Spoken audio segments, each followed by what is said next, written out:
Hello, I'm Samuel St. Just, and this is my Learning Action Plan video. This video is to describe to you the takeaways I've received during this unit and how I plan to implement them. Currently, my goal as a graduate student is to strengthen my work-life balance, or in my case, school-life balance. This topic was inspired by an example provided in the Problem Solving 101 reading we were assigned. The example I'm referring to describes a student who wanted to improve their math score.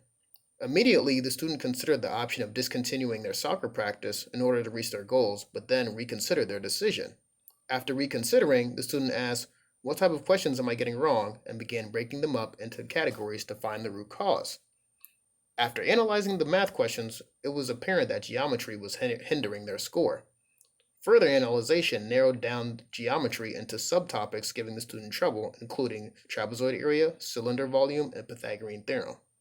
What I took from this example was the importance of having the right mindset and discipline to apply to the problem-solving framework.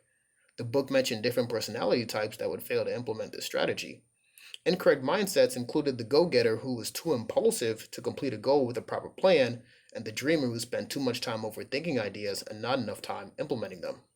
In my case, I questioned why it took me longer than most people to complete assignments, taking away from other things I like to do. After applying the framework, my categories amounted to not fully understanding assignments and not having an organized written schedule. With further analysis, it was apparent that the extra time spent was due to having numerous things juggling on my mind while working on assignments, making it difficult to give full attention to my work. But to avoid reading this pattern, I will implement a written schedule with allotted times for different things I want to complete. The next takeaway I learned was incorporating the help of others when it was available to me. Not only can it broaden the topics covered during a group's activity, it also alleviates the stress of coming up with a solution alone. This was a major takeaway for me due to naturally being an independent worker. However, a light bulb hit as I read the story about Kiwi, a girl who wanted to transfer schools to pursue her soccer goals.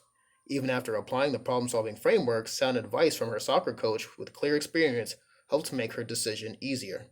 To implement this concept for myself, I plan to engage in more networking events and strive to connect with my peers in the workforce.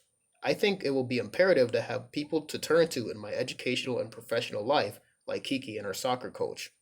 Ultimately, what I took away from this problem solving 101 reading was the importance of having a proper paradigm to properly implement the problem solving technique. To get accustomed to this paradigm, I'll apply them to smaller goals first and then apply them to more complex ones.